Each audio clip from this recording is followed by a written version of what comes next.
Treasure Island by Robert Louis Stevenson. Chapter 20. Silver's Embassy. Sure enough, there were two men just outside the stockade, one of them waving a white cloth, the other no less a person than Silver himself, standing placidly by. It was still quite early, and the coldest morning that I think I ever was abroad in, a chill that pierced into the marrow. The sky was bright and cloudless overhead, and the tops of the trees shone rosily in the sun. But where Silver stood with his lieutenant, all was still in shadow, and they waded knee-deep in a low white vapor that had crawled during the night out of the morass. The chill and the vapor, taken together, told a poor tale of the island. It was plainly a damp, feverish, unhealthy spot. "Keep indoors, men," said the captain. 10 to 1, this is a trick." Then he hailed the buccaneer. "Who goes? Stand or we fire." "Flag at truce!" cried Silver. The captain was in the porch, keeping himself carefully out of the way of a treacherous shot, should any be intended. He turned and spoke to us.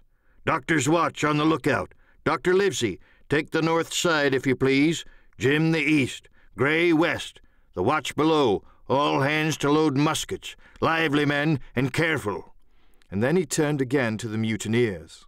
"And what do you want with your flag of truce?" he cried. This time it was the other man who replied. "Captain Silver, sir, to come on board and make terms," he shouted. "Captain Silver? Don't know him. Who's he?" cried the captain, and we could hear him adding to himself, "Captain, is it? My heart, and here's promotion." Long John answered for himself. "Me, sir. These poor lads have chosen me captain after your desertion, sir," laying a particular emphasis upon the word desertion. "We're willing to submit if we can come to terms and no bones about it. All I ask is your word, Captain Smollett, to let me safe and sound out of this here stockade, and 1 minute to get out a shot before a gun is fired." "My man," said Captain Smollett, "I have not the slightest desire to talk to you. If you wish to talk to me, you can come, that's all.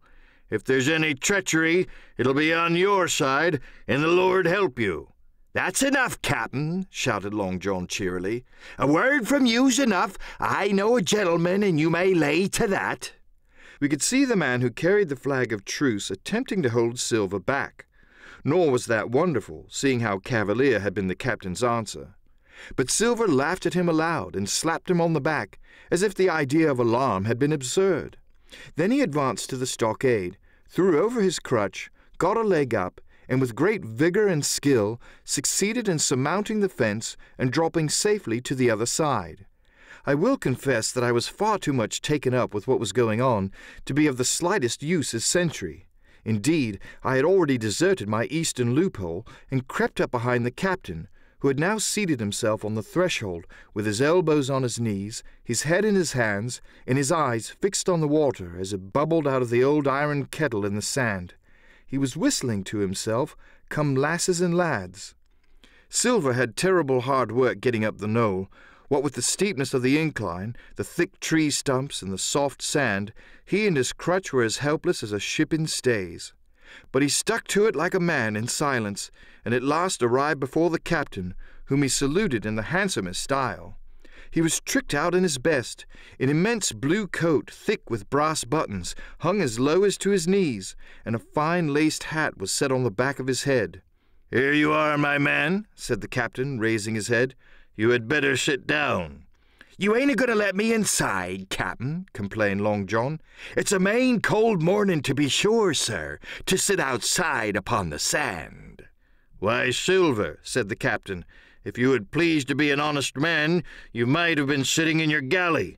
It's your own doing. You're either my ship's cook, and then you were treated handsome, or Captain Silver, a common mutineer and pirate, and then you can go hang." "Well, well, Captain," returned the sea cook, sitting down as he was bidden on the sand. "You'll have to give me a hand up again, that's all. A sweet, pretty place you have of it here. Ah, there's Jim. The top of the morning to you, Jim. Doctor, here's my service. Why, there you all are together, like a happy family, in a manner of speaking." "If you have anything to say, my man, better say it," said the captain. Right you were, Captain Smollett, replied Silver. Duty is duty, to be sure. Well, now, you look here. That was a good lay of yours last night. I don't deny it was a good lay. Some of you pretty handy with a handspike end, and I'll not deny neither but what some of my people was shook. Maybe all was shook. Maybe I was shook myself. Maybe that's why I'm here for terms. But you mark me, Captain. It won't do twice, by thunder. We'll have to do sentry go and ease off a point or so on the rum.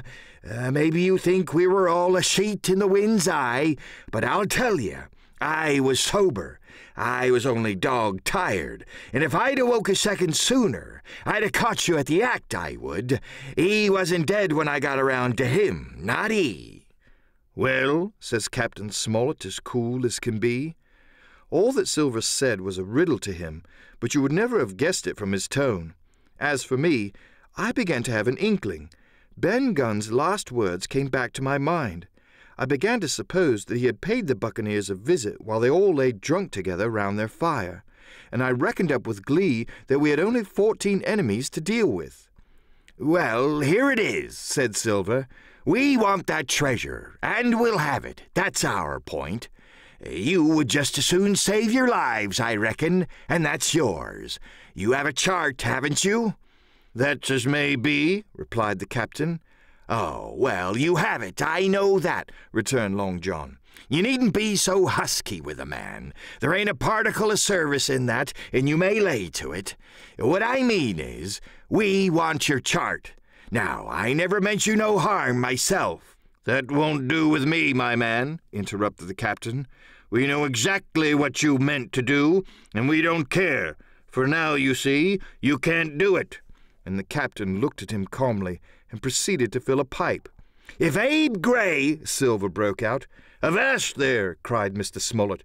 Gray told me nothing, and I asked him nothing. And what's more, I would see you and him and this whole island blown clean out of the water into blazes first. So there's my mind for you, my man, on that. This little whiff of temper seemed to cool Silver down. He had been growing nettled before, but now he pulled himself together. Like enough, said he. I would set no limits to what gentlemen might consider ship-shape, or might not, as the case were. And as seeing as how you're about to take a pipe, Captain, I'll make so free as do likewise.